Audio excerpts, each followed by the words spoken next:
Looking at BTC, nothing has moved on BTC from last night, so we're still, yeah, we're still in the tapeworm. It's getting pretty close. So this is where we were last night. We're not moving yet. If we take out the tapeworm at 43.9, then we're basically going to have a drop back down to 43, and that should be our springboard to get out of here. And then we lose 43, that's when there's going to be a massive correction down to 41 and even 40, at which point we would have to wait for SPY to open. That's when SPY would have a pullback.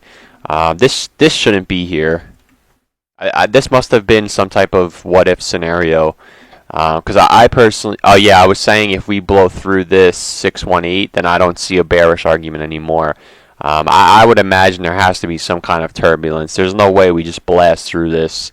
So I still think there's going to be some sort of drop, but depending on what coin you have, which is something that I wanted to look at, we're looking at QNTs curling higher. There was another one I checked this morning that was like really going. What was it? Oh, it was fucking Zcash, man. Like, this is like the 2017 piece of shit of the year, and it's almost back to its November high. So I'm I'm a little pissed off, honestly, because this is supposed to be a piece of shit, but it's moving. So there goes your tech analysis. Like people who say tech for the win. Anchor actually doesn't look bad either. It looks like it's getting ready to pop over 8.4. So another thing I want to highlight was once again the new addresses are curling higher once again. Active addresses are really curling up this time. So there's a lot of activity coming in to crypto. Mnet's piece of shit. Can't look at that. So overall, I do think April is extremely bullish.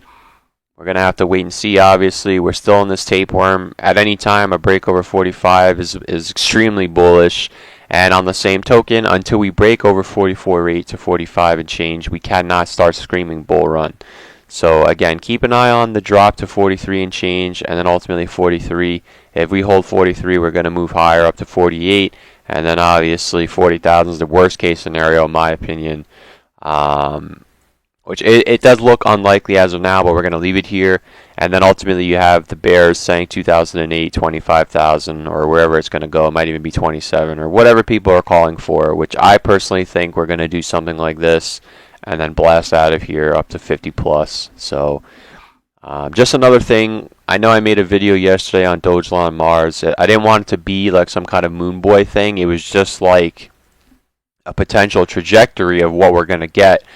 And if we're not moving up here by Sunday, then it's basically invalidated. But I am watching. I know a lot of people hate Dogecoin Mars and Shiba Inu. I get it. I used to be the same way.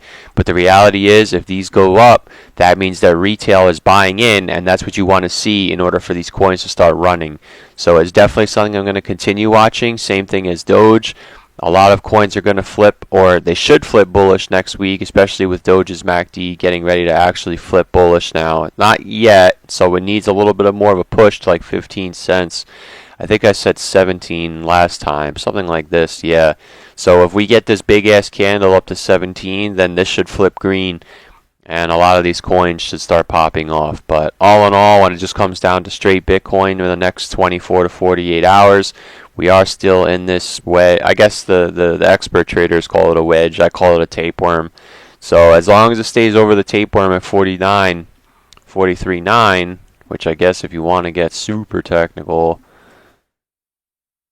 yeah, I mean, you could sit here just drawing 1,000 things. 618's right here, 44.1 for all the millionaire traders in the chat.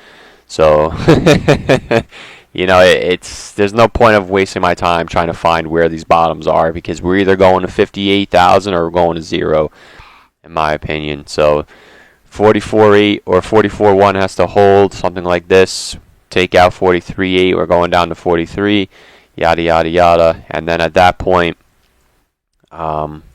we would have something like this where we have the tapeworm, and then we have the final drop before pushing higher. So best of luck, just my opinion. None of this is financial advice, and you always have to do what's best for you. So yeah.